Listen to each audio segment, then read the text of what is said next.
Dr. Al Freeman, Director of LCMS School Ministry. And it's a joy today to be with Pastor Benjamin Ball and Principal Gerth at St. Paul Lutheran School in Hamel, Illinois. And St. Paul is a classical school, so I've asked Pastor Ball and Principal Gerth to talk to us about what is a classical school. I think the easiest way to kind of get people into it is that it's old school. And we do focus on a lot of reading, writing, and arithmetic, right? The 3 R's. That is kind of a basic definition. There's a lot more to it. It's not just about memorization, but we do a lot of memorization. We try to give children a lot of tools and knowledge, and then as they grow older, we then try to order that knowledge. You can kind of divide this up into 3 different stages where you've got sort of a grammar stage. Here's a bunch of basics, here's a bunch of facts. There's a logic stage, you might say, where, okay, now let's order these facts. And then there's a rhetoric stage, which is kind of like, okay, now let's do something with that. Let's produce something, let's have speeches. I think that one way to look at it also is it's reaching to the past to prepare kids for the future. So we can realize that those who've gone before us have built a wealth of knowledge. Well, first theologically and from the scriptures, to be sure, but also the wealth of knowledge that we have as people of Western civilization.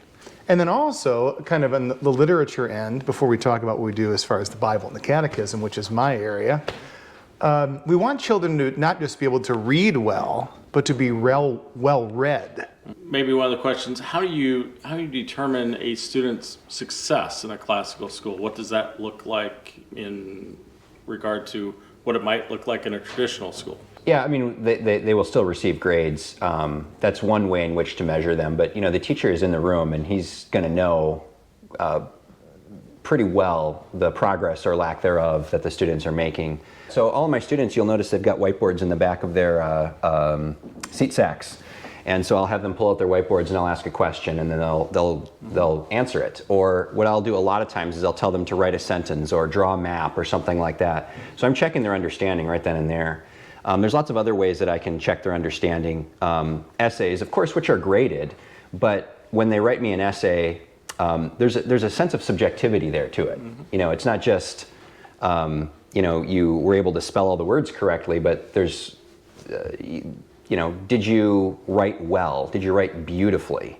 I think one of the ways that I do, because I teach all of the children catechism throughout the course of the week, and since our catechism gives us the question and answer format, it's constantly asking the children questions.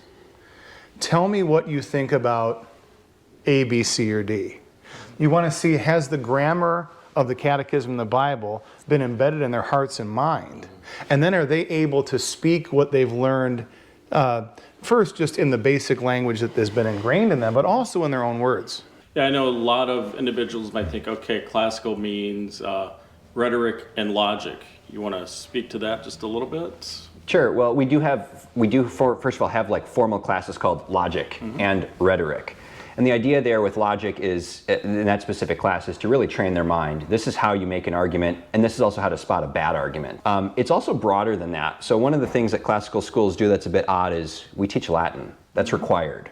It's not an elective, it's required. And we teach it at a pretty high level here. So what's the purpose of that?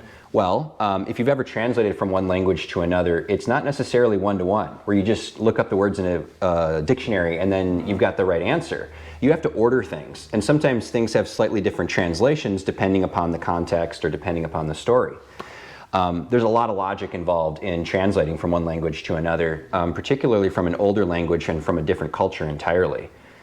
Rhetoric, we do have a class this year called Declamation, where the children are really practicing their speaking skills intentionally. But we're always doing that in the classroom, even if it's as simple as, okay, it's your turn to read out loud, and then they're reading out loud. The literature that we use when they read out loud is pretty hard. So they're reading the autobiography of Benjamin Franklin right now. Benjamin Franklin wrote at a pretty high level. So just the fact that they're reading it off the page and saying it out loud is great practice for their speaking ability. Plus they're then hearing those great words in their ears and putting them into their minds. And then of course they're reading Latin as well. So there's always an opportunity for them to then speak out loud and also present. And as I said, with whiteboards and the essays that we're doing, there's always opportunities for them to create and to present following in the footsteps of all the great masters that we give to them, all the great teachers and authors. Thank you so much for allowing us to be with you in a discussion of classical education in our Lutheran schools. Thank you. Blessings to both of you. Blessings to your work here. And may we all go and make disciples for life. Hey, I'm Will Van from LCMS School Ministry, and if you enjoyed that interview, then you should check out some of these interviews right here, as they might be good for you. And if you are new to the channel, please consider subscribing, as it definitely helps us out here at School Ministry. And as always, thanks for watching.